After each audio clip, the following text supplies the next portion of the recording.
Hello again, it's Mark Glowacki. This month, the alumni brief chat is with Eric Corti, who, among other things, has had an interesting experience with the TV show Shark Tank. Welcome and thanks for taking a few minutes, Eric. How are you? Good, Mark. Thanks. Yeah, it's great to talk to you. Thanks very much. Thanks for jumping on the hot brief seat, if you will. Why don't you start by sharing your bio? What was your pledge year at Acacia? What was your major at Purdue? And then a little bit about your family, profession, kids, hobbies, etc. Sure. Not to mitigate any of that kind of stuff. We don't want to take up any of the time with too much of this, but Right. I pledged in fall 1984 as a sophomore. I rode for Purdue and crew. I was doing that freshman year and would have been totally overwhelmed between that and pledgeship. I would have been really in big trouble. But pledging as a sophomore was a little more stable. And we had a great pledge class in the fall of '84 and was initiated in the very late spring of 1985. Yeah. How many guys were in your pledge class? Do you remember? I'm trying to remember. I don't know exactly. I'd just be kind of guessing. We had a great group of guys. It was fun. Did you have two pledge classes then? No, we only had one in the fall, and that's why we were pledges all the way till like just before finals week, practically. Yeah. As you were probably there, we cleaned the house every week, every weekend, had lineups constantly, knew where each other were, had to track all that down before cell phones, Yeah. Oh, yeah. Yeah, remember. I mean, it's funny you think about, what was there, 5 lines in the house for 60 guys? Right? You think about that now, it's just incredible. So it was a fun experience. I majored in building construction management, and strangely enough, still work in that field today. Did not alter that. Worked for high-rise general contractors and owners reps. And now I own a company where we only help in project management and owner's rep for banks and credit unions, only banks and credit unions. I've been doing that for about 12 or 13 years. It's been a really great experience. And then just recently, last June, my wife and I moved to Charlotte, North Carolina from Cincinnati, where we raised our daughter. She is actually at Purdue, of all places, in landscape architecture. So nobody could have ever imagined or thought when you graduate from school and all you're moving around that your child might end up going to Purdue, but it's worked out great. Oh, that's great. That's great. Hobbies. Yes. We understand you're quite the wine aficionado. Is that true? I don't know about aficionado, but I do love wine. Started with, red wine, Napa Cabernet specifically, and then started getting into an opportunity to start a wine brand, which I did with a partner, and we produced 4 years of Napa Cabernet out of Napa, California. It was produced there, bottled there, stored there. And then our first year was 07, 08, 9, and 10. And as we all know, what happened in 08 and 09. So very hard time to have a wine brand, an exclusive kind of high-end wine of Cabernet. So very difficult time to have and try to start a brand. Learned a lot. It was a great experience. But that was enough. 4 years of that was enough. Had awesome wine, great experiences and everything, but learned a lot. But that, doing that on the side as well. So what's that movie, Sideways, where everybody's such a wine snob? Is that one of your favorite movies?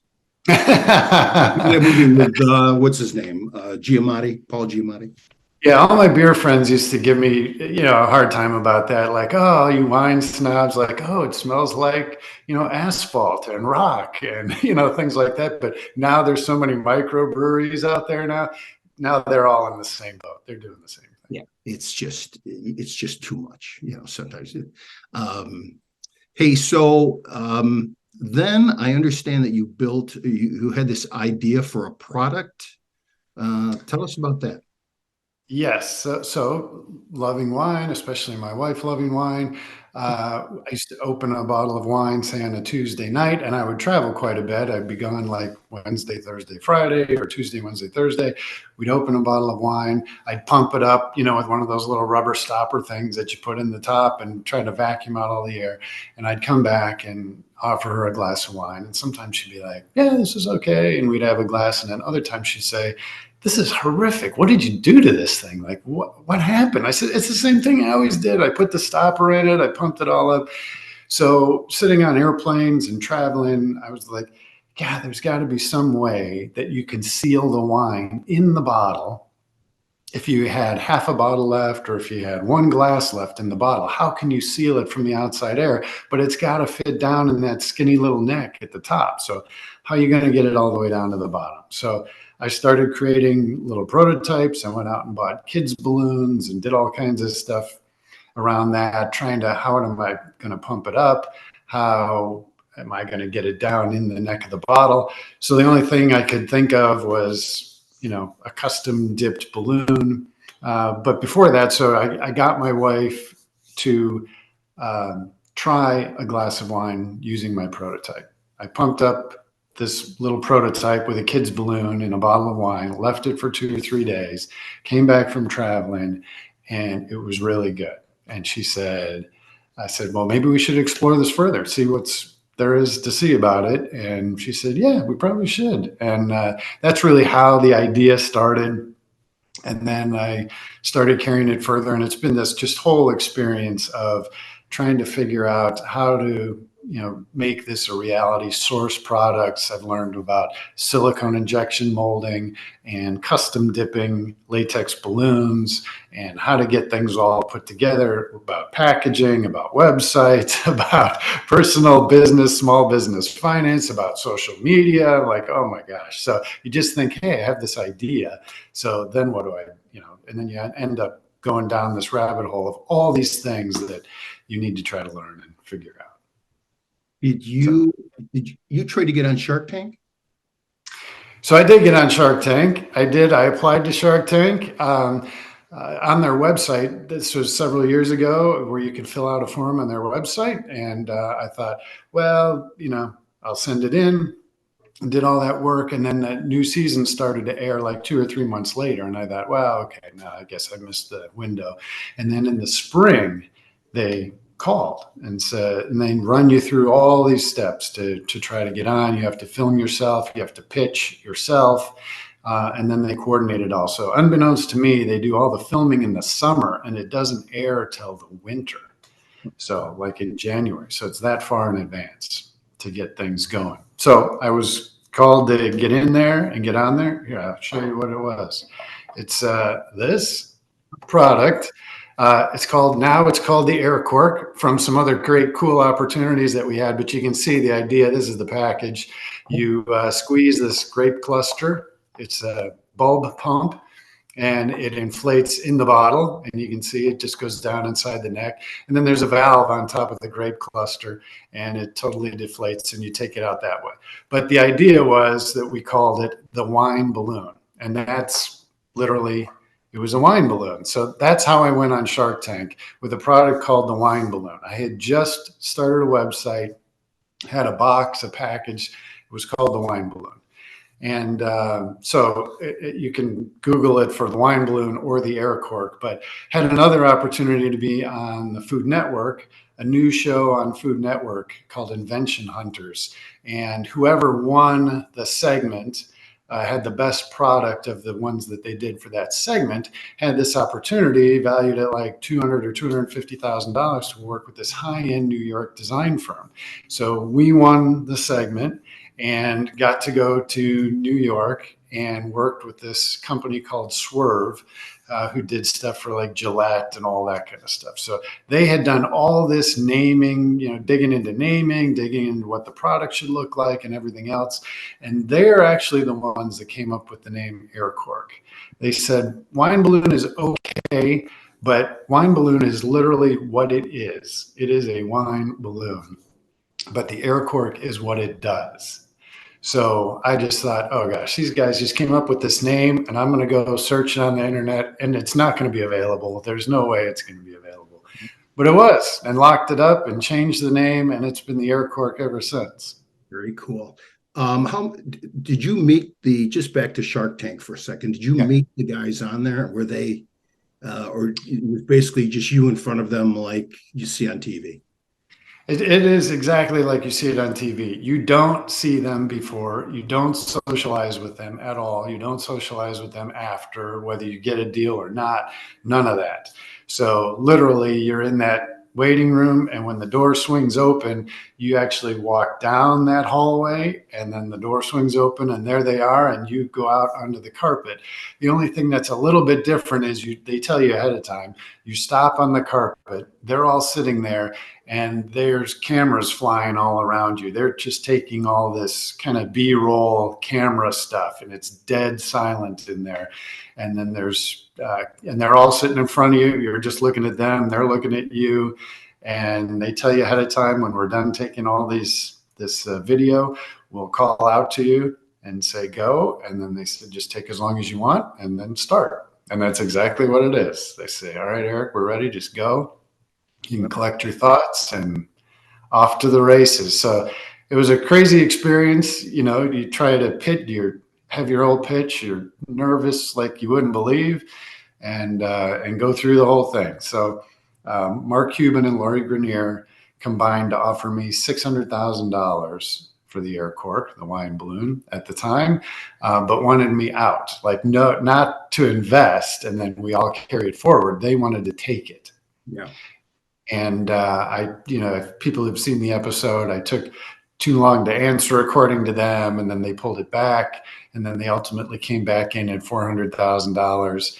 And I knew in my head that if I said no, I would never talk to any of them ever again. So I accepted at $400,000 on the show, knowing I'd be able to hopefully negotiate with them later or after that. So that's kind of what happened. And then ultimately, we didn't do it. I just kept it. I wasn't going to mess around like that. And we just didn't even know what the opportunities could still exist. So we had just started a website, and I just thought, we'll just keep it and run with it, and still have it to this day. We fulfill website orders, and then it's primarily through Amazon, because obviously it's not my day job, but learned a tremendous amount about business and about bringing a product to market. Good for you. That's fun. That's a cool experience. Thanks for sharing. Hey, Sure. Let's switch back to Acacia now, just for a second. And you sit on the board. Were you active in the House prior to committing to be on the board again? You mean when I was there, when I lived there, or do you mean before you joined the board? Were you still engaged with the House? Stopped by, kept in touch with people, et cetera, et cetera? So I would say kept in touch with people, because of course the brothers that we had there were fantastic. That whole house that we had, and my fraternity brothers. So yeah, kept in touch with quite a few guys, but no, did not stay in touch with the physical house. And through the grapevine, through some of those guys that I kept in touch with, had heard that it had declined. And I was extremely, just reluctant to try to walk in there on my own. And I just, how kind of my involvement coming back to be back involved was through social media, hearing that Ernie was taking over as the chapter advisor. And I knew Ernie, and sent a note out to Ernie and just said, hey, congratulations. So glad that you're going to be there to do this. And then when I was visiting, I reached out to him and I said, hey, I'd be glad to walk over there and go in there with you, I think. And that was really my first experience back, and went back, and Ernie, introduced me to a lot of guys. Guys came by and said hello. And now it's been a couple of years at least, and really trying to help out. So to see how it's just really skyrocketing in a positive direction back over these last couple of years, it's been great to be back involved in some place that means so much. And hopefully we can get other alumni brothers to feel comfortable stopping back there, improving the physical house, getting good guys in there, which we have now. So hopefully it can turn into a lot of what everybody remembers, where we all want to go back. Whenever you went back and had the opportunity to go to a football game or anything, you wanted to go back and walk through the house or see the house. What would you say to guys to encourage them to reengage with Acacia? I think just by listening and talking to guys that we're doing, that are in there now, that have been doing what we're trying to do, is really to get things back on track. And it really has. I would say, I was so pleasantly surprised to see how things are going for the, everybody who's engaged right now, whether it's from Ernie to all the guys on the board, all have Acacia at heart and are really trying to push it hard to bring it back around. And it really is. I think the feedback now from campus and people on campus and, people in charge of the Interfraternity Council, I think there's some great feedback coming back. And the people on the board are awesome. So we're in all different eras, I would say, for sure. So it's great to encourage and improve communication with what you're doing here right now, better than just the simple, quick emails that were kind of coming out haphazardly that didn't really grab anybody's attention. But to see pictures of guys coming back, I know the 80s era just had, the center 80s era just had some guys coming back. So photos of that, posting on the Facebook page, it's just encouraging to see all that hasn't been there really for quite a long time. Hey, just back to your efforts on the board, share a little bit about what we're up to with the physical plant, will you? Sure. I mean, there's some great guys to work with as well. Like I said, some great alumni. It's called the local board, but as you might imagine, almost nobody's local. I mean, we're all through the great thing of Zoom, and we're all able to support from all different places. But we're really trying to look at the physical house. It had been in disrepair. It had really had ceiling and roof issues.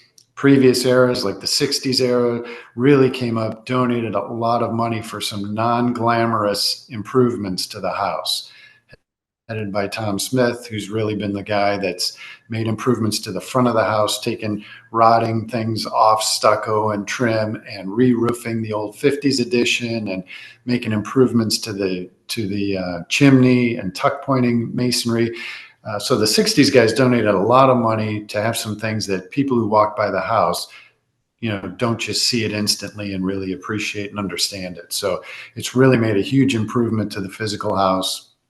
Over the last couple summers, we've done some improvements. We've met with architectural firms, come up with some different ways to do things inside the house. But in the meantime, we're trying to make some physical improvements, replace some damaged plaster and drywall and things from these roof leaks that had happened in the past.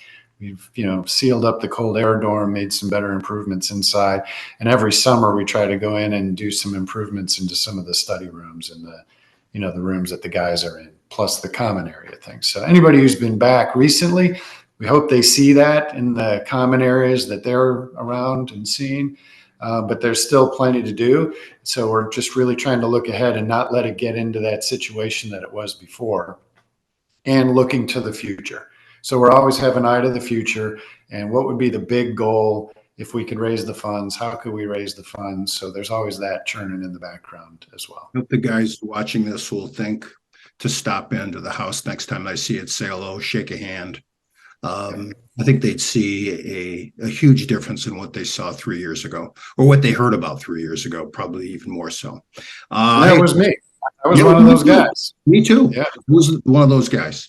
I know almost everybody you talked to was one of those guys. So, okay, last question. And because this is a brief chat, Eric, boxers are best for you, brother. Briefs. I don't mind boxers, but briefs 90% of the time. Yeah. Okay. Good enough. Hey, so thanks again. Appreciate it. Tell the brothers the name of your product and where they can get it again. Sure. If you want to reach out, what's a good email for you? Sure. Again, it's called the Air Cork. Here, I'll just show you the package. We always say it's great. It's great for gifts. Don't just Yeah, don't just bring a bottle of wine. Bring something different to these holiday events coming up, something that somebody can really use. Again, it's called the Air Cork. You can find it on Amazon. You can find it at aircork.com, or you can reach out to me at Erick@aircork.com for just to say hello too, if you want. What we haven't done is we haven't asked for a finder's fee, Acacia fraternity on that, but that's all forthcoming. So you can also find all this information on Acacia Facebook or Instagram pages. Thanks very much for watching. If you brothers out there have an interesting story you'd like to share, we'd love to hear from you. Just contact me at mjglowacki@gmail.com, and there's quite a queue already. But we'd love to hear your story and be able to share it. Thanks for watching. Take care now.